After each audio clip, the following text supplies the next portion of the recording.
Hi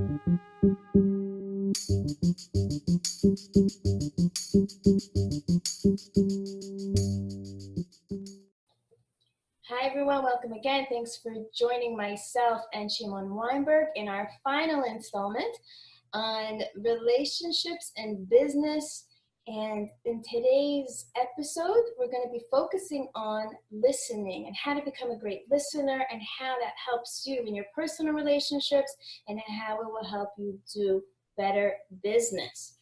So when it comes to listening, I don't know if people realize it, but we're just going to narrow it down to like 3 levels of listening. That's how I like to break it down.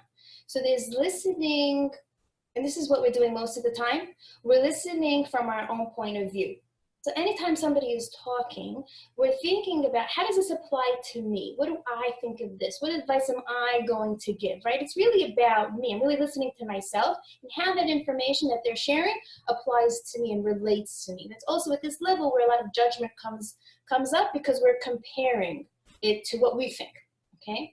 Then another level of listening, if we just upgrade that a bit, we go to a second level of listening where I'm listening to the other person's point of view.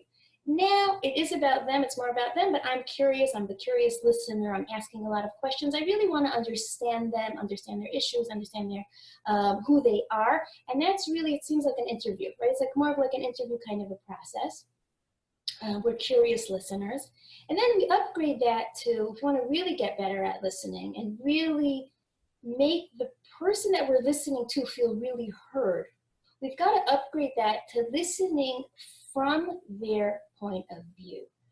And when we're listening at that level, it's like we're out of that picture, we're giving them the stage, and we're really thinking about and really understanding what is their experience. We're really getting into what is, whatever they're sharing, what is it like for them to be them, to have the experiences that they're having. And when someone is listened to at that level, they really feel heard. And it really feels good. And when somebody is feeling heard, when that person you're listening to feels really heard by you, they're more likely and now more open to listen to what you have to say. So that's a really powerful level. And now I'm going to bring it over to you, Shimon. How does this apply? How can we apply these types of listening to business to be successful? Thank you. Obviously, as a consultant, I get called into businesses a lot. And, when you initially research the business, you have an understanding of what you want to teach them, or you look to see how their website's working, how things are going. But sometimes there's a whole emotion behind the business. So when I sit and I talk to somebody, I try to do the second level of listening, which is really interview them back and forth. But then when you get deeper, you try to go to the third level even more to say, why do you get into this? How do you get into this? Because if you can tap into that client's emotion of why they have their business, that'll help bring the success to you and the marketing of it.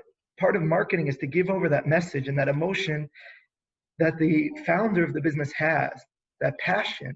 And we want to be able to sell that passion to the target audience. And that's the most important thing. So you have to really listen to, of course, you have your own ideas and your own things that you want to give over, but you have to understand the client and who they are and really get into that passion, tap into it to be able to sell that further. So it's so important to listen when you're consulting and in marketing to really, and the opposite side, you have to listen to your customers to hear what they want and what they're looking for to be able to sell them properly too. So there's a listening to the client, there's a listening to the consumers, and trying to tie all that together to form one big successful package. Yeah, reminded me of something. The first time I went into a business meeting in like a startup. Okay, so it was the first time I was meeting the CEO, the COO, the CFO, all of the C-suite, and I'm like, I'm coming from the relationship perspective, right? And I'm like, okay, well, I'm not necessarily the business consultant, right? But I knew I can help them. And so they called me in to have this meeting, and I said, I'm going to listen. And so I'm listening and I'm taking notes and I'm giving feedback and I'm saying, I'm hearing you say this and I'm hearing you say that. So finally, at the end of the meeting, the CEO, he's like, you are the first person to actually listen to us. He's like, we had a number of consultants come in here and they were just like telling us what to do, telling everything that we're doing wrong. We walked out of those meetings feeling like dirt, feeling like nothing. And here you are, you're listening to us. And so I got the deal. Yeah. And so it's a really great lesson that how powerful this can be, that most people, I think you would agree, if not all people, really want to be Want to heard. be heard.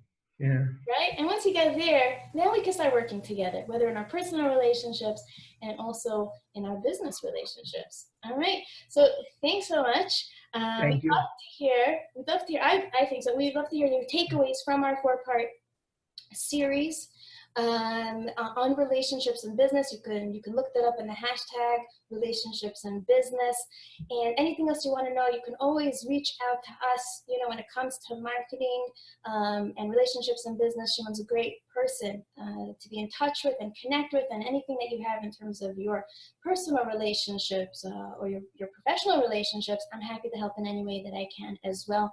Thanks so much again, and we'll continue seeing you here on this platform. Take care. Thanks. Bye. Thank you, Jen. Bye.